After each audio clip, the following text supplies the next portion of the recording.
Je te souhaite la bienvenue. Aujourd'hui, nous allons parler des pervers narcissiques. Pourquoi les surdoués et les pervers narcissiques s'attirent-ils? Le pervers narcissique, c'est l'ennemi numéro 1 des hauts potentiels intellectuels ou des hauts potentiels émotionnels. C'est un peu comme un puzzle dont le pervers narcissique et le HP sont des pièces qui s'assemblent malheureusement parfaitement, et on va voir pourquoi. Donc, aujourd'hui, je vais essayer de te répondre à beaucoup de questions. Comment devient-on pervers narcissique? Est-ce que le problème relationnel vient du haut potentiel ou du pervers narcissique? Est-ce qu'un pervers narcissique peut changer et redevenir comme avant? Peut-on vivre avec un pervers narcissique? Est-ce qu'ils sont nombreux ou es-tu peut-être la seule personne qui a eu l'impression d'avoir affaire à un pervers narcissique? Et on va commencer ça par justement un test que tu vas pouvoir faire en direct avec un papier, un stylo, pour voir si tu as dans ton entourage un pervers narcissique. On se retrouve juste après l'intro.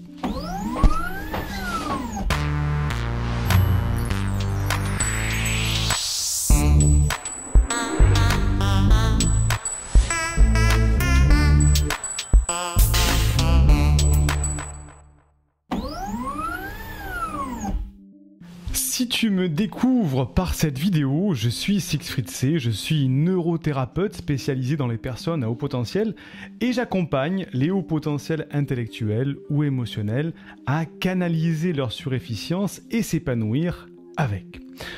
Donc aujourd'hui, on va parler des pervers narcissiques. Donc ce que je te demande, c'est de mettre la vidéo sur pause, de prendre un papier, un stylo et on va faire un test pour voir si tu as dans ton entourage proche ou moins proche un pervers narcissique qui te manipule. Et on va faire un petit test, c'est un test en 30 points, c'est un test qui a été fait par Isabelle Nazaré-Aga, une thérapeute qui est cognitivo-comportementaliste française et auteure de plusieurs livres de psychologie, dont le livre « Les manipulateurs sont parmi nous ». On va faire ce petit test. Et ensuite, je vais t'expliquer justement tous les détails sur les pervers narcissiques et comment faire pour s'en prémunir. Si dans ce test, tu as au moins 14 critères sur les 30 caractéristiques, enfin tu reconnais en tout cas 14 critères sur la personne que tu veux tester sur les 30 caractéristiques, il y a une très très forte suspicion d'être face à un pervers narcissique. Au-delà de 20 points positifs sur les 30, eh bien, tu es quasi sûr d'être face à un pervers narcissique. Après, je te donnerai toutes les clés pour mieux comprendre les personnes, ces personnes-là, et pour mieux te protéger, mais on va faire le test tout de suite. Donc, papier, stylo, si ce n'est pas fait, tu mets sur pause, tu ouvres un document sur ton ordinateur, et tu peux répondre maintenant aux questions. Alors, avant de commencer ce test sur 30 questions, ne t'affole pas si tu vois bouger des choses derrière moi. C'est parce qu'en fait, j'ai notre nouveau membre de la famille qui est notre nouveau petit boxer, le nouveau boxer de mes enfants que j'ai offert à ma fille pour son anniversaire. Donc ne t'inquiète pas si tu vois des choses bouger, c'est pas un extraterrestre, c'est juste un petit chien qui est derrière moi qui se met au calme dans mon petit siège. Ceci étant dit, on va pouvoir commencer le test. Donc première caractéristique de la personne à haut potentiel, c'est qu'elle culpabilise les autres personnes au nom du lien familial, de l'amitié, de l'amour, de la conscience professionnelle, puisque tu sais que tu peux en trouver de partout. Donc, première caractéristique, il culpabilise les autres. Deuxième, donc tu réponds oui ou non. Deuxième caractéristique, il reporte sa responsabilité sur les autres ou se démet des siennes. Donc, si la personne qui est autour de toi a tendance à reporter sa responsabilité sur les autres, tu coches oui, sinon tu coches non. Troisième caractéristique, il ne communique pas clairement ses demandes, ses besoins, ses sentiments et ses opinions. Ça reste toujours assez flou et assez ambigu au niveau de ses demandes, de ses besoins. On ne sait pas trop sur quel pied danser. Quatrième caractéristique, il répond très souvent aussi de manière floue. Donc première chose, il communique pas très clairement, mais quand on lui pose des questions, il répond très souvent de façon très floue. Oui, mais tu sais, on va voir. Oui, mais c'est pas comme ça. Oui, mais bon. Et c'est jamais très clair. Caractéristique suivante, il change ses opinions. Le pervers narcissique change ses opinions, ses comportements, ses sentiments selon les personnes ou selon les situations. C'est un caméléon, mais un caméléon négatif. Donc, si tu vois en face de toi la personne qui change souvent ses comportements, ses sentiments, ses opinions en fonction des personnes de son entourage, c'est qu'il y a une sorte de mimétisme pour manipuler. Donc, attention, là tu réponds, oui, tiens, la personne avec qui j'ai un doute, elle a ce comportement-là, je mets une croix pour oui. Autre caractéristique, il invoque des raisons logiques pour déguiser ses demandes. C'est-à-dire qu'il va essayer de rationaliser ou de trouver une raison rationnelle à ses demandes, à ses comportements qui sont, on va le voir plus tard, irrationnels, illogiques. Donc si tu as une personne en face de toi qui invoque toujours des raisons hyper logiques mais qui toi te sonne un petit peu faux, tu mets un oui, sinon tu mets non. Autre caractéristique, il fait croire aux autres qu'ils doivent être parfaits, qu'ils ne doivent jamais changer d'avis, qu'ils doivent tout savoir et répondre immédiatement aux demandes et aux questions. Donc attention, si cette personne te demande d'être toujours parfait ou parfaite et qu'ils ne doivent pas changer d'avis, attention. Le pervers narcissique demande toujours à l'autre d'être parfait justement pour le pousser dans ses retranchements et on va voir plus tard pourquoi. Donc tu mets oui ou non. Autre caractéristique, il met en doute les qualités, la compétence, la responsabilité, la personnalité des autres. Il critique sans en avoir l'air, il dévalorise, il juge sans cesse, mais c'est de manière maladive. Donc il met toujours en doute les qualités, les compétences, la personnalité des autres. Il critique toujours, mais sans vraiment en avoir l'air. Donc si tu as quelqu'un autour de toi, la personne que tu testes justement, qui met toujours en doute tes qualités, tes compétences, ta personnalité, qui a tendance à te, entre guillemets un petit peu, à te dévaloriser et te juger en permanence, tu peux mettre un oui. Autre caractéristique, il fait faire ses messages par d'autres personnes. C'est-à-dire qu'il aime bien communiquer par des personnes intermédiaires. Il fait faire ses messages par d'autres personnes pour communiquer. Autre caractéristique, il sème la zizanie et crée la suspicion, divise en quelque sorte pour mieux régner. Donc si tu as une personne qui, dans ton foyer ou dans ton milieu professionnel ou dans ton milieu amical, sème les zizanies entre les personnes, va faire un petit peu partir des ragots, va dire des choses sur une personne et pas sur une autre. Donc en gros, qui divise pour mieux régner, tu mets oui, sinon tu mets non. Autre caractéristique, il sait se placer en victime pour qu'on le plaigne. C'est-à-dire que souvent, comme ça, quand il va y avoir des disputes, des désaccords, des situations conflictuelles, le pervers narcissique va se placer en victime. Oui, mais tu sais, non, mais c'est pas de ma faute, moi je suis comme ça, mais en fait, voilà, c'est parce que j'ai pas eu de chance. Il va toujours trouver une raison, il va rationaliser, comme on l'a vu tout à l'heure, pour qu'on le plaigne, pas pour prendre ses responsabilités. Donc attention, encore une fois, oui ou non. Autre caractéristique, il ignore les demandes, même s'il dit s'en occuper. Le pervers narcissique est très égocentrique et il est très, il ne se soucie pas des demandes des autres et non plus des sentiments ni des émotions des autres. Donc il va ignorer les demandes, même s'il dit qu'il s'en occupe. Oui, ne t'inquiète pas, je m'en occupe. Mais oui, je fais attention à toi. Mais ne t'inquiète pas, tout ça. Et en fait, après, tu te rends compte que, en fait, il s'en est jamais occupé. Donc en fait, si cette personne de manière très récurrente fonctionne comme ça, tu mets un oui, sinon tu mets non. Autre caractéristique, il utilise les principes moraux des autres pour assouvir ses besoins. Il va utiliser, c'est vraiment un manipulateur, donc il utilise les principes moraux des autres pour assouvir ses besoins. C'est-à-dire que si par exemple, toi qui as un haut potentiel intellectuel et émotionnel, tu as besoin d'être aimé et tu aimes aider les gens en fait, eh bien, il va utiliser ce principe-là pour assouvir ses propres besoins. C'est-à-dire qu'il sait que tu as besoin d'être aimé et il sait que tu aimes aider les gens, sauver les gens. Et bien donc, il va utiliser ça pour assouvir ses propres besoins. Autre caractéristique, il menace de façon déguisée ou alors il pratique un chantage ouvert. Oui, mais si c'est comme ça, je m'en vais, je quitte le foyer. Oui, mais si c'est comme ça, on n'est plus amis, bye bye. Ou alors de manière déguisée. Ouais, mais si ça continue comme ça, moi je pense que je vais partir, quoi. Ça va être toujours des petites menaces de manipulation, encore une fois. Autre caractéristique, le pervers narcissique change carrément de sujet au cours d'une conversation. C'est-à-dire qu'il peut switcher comme ça, il parle d'un truc, tout ça, et puis d'un coup il va partir sur autre chose, parce qu'en fait ça l'intéresse, ou parce que le sujet de la conversation ne l'intéressait plus, comme c'est quelqu'un qui est très égocentrique, il va changer de sujet de conversation, comme ça, parce qu'il a envie que ça change, c'est pas selon son humeur. Le pervers narcissique évite ou s'échappe d'un entretien, d'une réunion. C'est une des caractéristiques, il n'aime pas les entretiens, les réunions, c'est quelque chose où il va se sentir mal à l'aise. Donc si c'est le cas de cette personne que tu testes, tu mets oui ou tu non.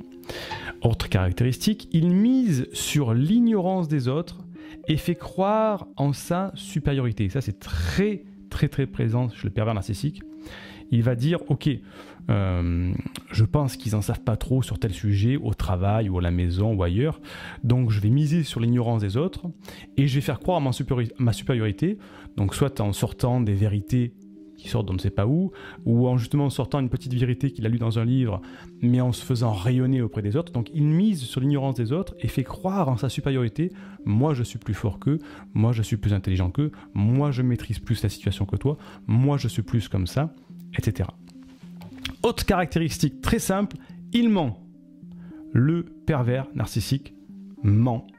Voilà, tu vas t'en rendre compte, il ment. Soit à toi, soit à des amis, tu vas rendre compte qu'il dit des choses différentes à un ami ou à un autre, ou à un membre de la famille ou à un autre, à un collègue ou à un autre, bref, il ment.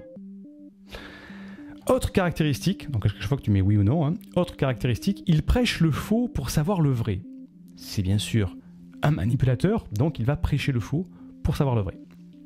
Alors c'est sûr que prêcher le faux pour savoir le vrai, tout le monde le fait, mais quand tu vas le lier à toutes les autres caractéristiques, tu vas dire effectivement, ça ne fait que valider les autres caractéristiques. C'est vrai que pris à part, prêcher le faux pour savoir le vrai, on le fait tous un petit peu, mais pas avec autant d'autres caractéristiques. Autre caractéristique, il est égocentrique. Là c'est ou tu mets oui ou tu mets non. Et c'est-à-dire qu'il aime se faire mousser, il aime qu'on parle de lui, il aime que ça tourne autour de lui, bref, c'est un égocentrique. Le pervers narcissique peut être un jaloux, donc autre caractéristique, il peut être jaloux. Donc si autour de toi, la jalousie, on peut en avoir, ça peut être bénéfique parfois la jalousie, mais là, c'est de la jalousie un petit peu maladive, et c'est de la jalousie qui va se rajouter aux autres caractéristiques. Donc, est-ce qu'il est jaloux ou pas? Oui ou non? Autre caractéristique, il ne supporte pas la critique et ni les évidences. Là, ça va avec l'égocentrisme, hein, c'est-à-dire qu'il ne supporte pas qu'on le critique, il va nier les évidences, mais oui, si tu regardes, tu vois bien que ce document que tu m'as rendu, il est un peu brouillon, tout ça. Non, mais non, il n'est pas brouillon, c'est parce qu'en fait, quand je l'ai fait taper par l'autre, elle l'a mal tapé, c'est pas moi qui ai mis ça comme ça. Bref, il ne supporte pas la critique, il va nier les évidences qui vont toucher à son égocentrisme, on va dire. Autre caractéristique, il ne tient pas compte des droits, des besoins et des désirs des autres. Tout simplement, il ne tient pas compte des droits, des besoins et des désirs des autres. Ça, c'est parce qu'il n'arrive pas à éprouver de véritables émotions empathiques envers les autres. Donc, il ne tient pas compte des besoins, des désirs des autres et même des droits parfois. Autre caractéristique, il utilise souvent le dernier moment pour ordonner ou faire agir les autres personnes. C'est-à-dire que ça va être toujours au dernier moment, comme ça, pour coincer un petit peu les gens. Voilà, il faudrait que tu fasses ça vite, rapidement, parce que j'ai pas le temps, puis on va être pressé, tout ça.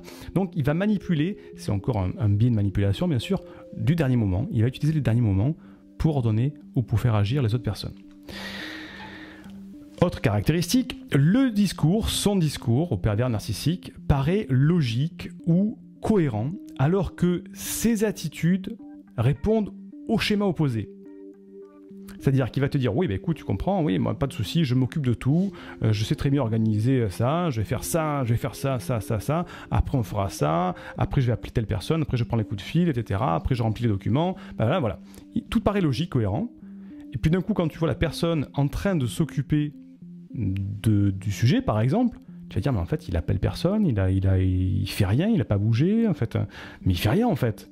Donc, au point de vue de son discours, tout paraît logique, carré, bien fait, c'est quelqu'un qui a l'air de maîtriser, et en fait, au niveau des attitudes, c'est carrément autre chose. Bon là c'était un exemple d'organisation pour un travail boulot par exemple, mais ça peut être dans les relations amoureuses. Oui, alors l'amour pour moi c'est avoir une femme, la chérir, parfois sortir, s'occuper d'elle, tout ça. Donc tu sens que lui il sait comment faire, mais par contre dans son comportement ça n'a rien à voir. Donc ça c'est très présent dans notre pervers narcissique. Son discours paraît logique ou incohérent, alors que ses attitudes répondent au schéma opposé. Oui ou non? Autre caractéristique, il flatte pour plaire, fait des cadeaux, se met soudain aux petits soins pour toi. C'est quelqu'un qui va avoir des dents de scie comme ça sans arrêt. Pourquoi? Pour pousser l'autre, toi dans ce cas-là, dans ses extrêmes. Un jour ça va être super, c'est génial, mais en fait il est adorable en fait. Et puis d'un coup, ça va aller mal, il va te manipuler, il va te faire souffrir, tout ça. Et puis d'un coup, ah non mais excuse-moi, en fait, j'ai pas fait exprès ce jour-là, je me sentais pas bien, tout ça. Et puis parce qu'en ce moment je suis pas bien. Donc il va te faire des cadeaux, puis tiens je t'offre ça, machin. Et après, il va revenir encore dans sans arrêt des dents de scie comme ça. Il te fait vivre des ascenseurs émotionnels dans lesquels tu doutes, tu sais pas, tout ça dans encore un acte de manipulation, et on va le voir un petit peu plus tard, conscient ou inconscient, ça va être intéressant. Donc oui ou non? Est-ce qu'il te fait des cadeaux d'un coup comme ça, et puis d'un coup après il n'y a plus rien? Autre caractéristique, il produit un sentiment de malaise ou de non-liberté. C'est quelqu'un avec qui, dans cette relation, on sent qu'il y a un truc qui cloche, on sent qu'on est toujours tenu par quelque chose, il y a toujours une sorte d'épée de Damoclès, il y a toujours une sorte de frustration, on sent qu'on n'est pas libre en fait, qu'on est sous l'emprise de quelque chose ou alors qu'on est verrouillé. Donc il y a un sentiment de malaise avec cette personne. Est-ce que oui, est-ce que non? Autre caractéristique, on arrive aux dernières, ce pervers narcissique est parfaitement efficace pour atteindre ses propres buts, mais aux dépens d'autrui. C'est-à-dire qu'il ne va pas hésiter à écraser les autres ou à les blesser émotionnellement ou même physiquement pour atteindre ses propres buts. Donc il peut être très efficace au travail, par exemple, mais il va écraser tout le monde. Ou il peut être très efficace à la maison, mais il va écarter toutes les relations émotionnelles avec les membres de sa famille. Est-ce qu'il est efficace en écartant aux dépens des autres? Oui ou non? Avant-dernière caractéristique, le pervers narcissique fait faire des choses que nous n'aurions probablement pas fait de notre propre gré. Dans sa facilité à manipuler, il va te faire faire des choses que tu n'auras jamais fait, que tu n'aurais jamais faites tout seul, de ton propre gré. Donc il va te pousser à faire des choses. Oui ou non? Et dernière, 30e caractéristique, il fait constamment l'objet des conversations, même quand il n'est pas là. Donc, des conversations positives ou négatives, tu vois. C'est « Ah oui, effectivement, l'autre jour, Jean-Claude, c'était super ce qu'il a fait quand il a apporté tous ses croissants au travail, tout le monde, tout ça. » Donc, on en parle. Ou alors, tu sais, Jean-Claude, en ce moment, il est en train de mettre tout le monde à bout, c'est pas possible. Mais il est tout le temps l'objet des conversations, c'est-à-dire qu'il prend de l'espace, il brasse du vide, mais il prend de l'espace, même quand il n'est pas là. 30e caractéristique, tu réponds par oui ou par non. Donc, je te fais un petit récapitulatif. Si tu trouves au moins, donc tu coches comme ça, 14 critères positifs sur les 30, il y a une très très forte suspicion d'être face à un pervers narcissique. S'il y a plus de 20 points sur les 30, là, tu es sûr d'avoir affaire à un pervers narcissique. Et bien dans la prochaine vidéo, nous allons voir justement ce que c'est qu'un pervers narcissique, comment il fonctionne et comment justement se prémunir de ces attaques égocentriques et pour ne pas subir un pervers narcissique. C'est ce qu'on verra dans la prochaine vidéo. En attendant, tu peux me laisser un commentaire, je lis tout, dis-moi si tu as eu déjà affaire à un pervers narcissique, si en faisant le test tu t'es rendu compte qu'autour de toi il y avait un pervers narcissique, mais ça peut être n'importe qui, hein, ton ami, ton mari, vraiment des personnes du commun. Dis-moi ce que tu en as pensé, dis-moi dans quelle situation tu es.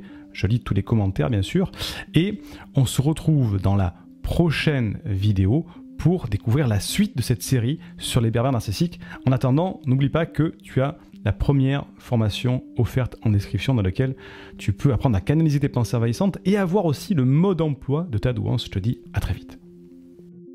Indique-moi en description à quelle adresse t'as envoyé la formation offerte qui s'intitule « Canalise tes pensées envahissantes et profite de l'instant présent ». Et surtout, partage cette vidéo à une personne de ton entourage que ça pourrait aider. Et n'oublie pas, comme le disait Einstein, la folie c'est de faire toujours la même chose et de s'attendre à un résultat différent. Si tu veux t'épanouir avec ta douance, c'est le moment d'utiliser le bon mode d'emploi, celui qui fonctionne avec toi, et de changer pour faire de cette terre un monde meilleur.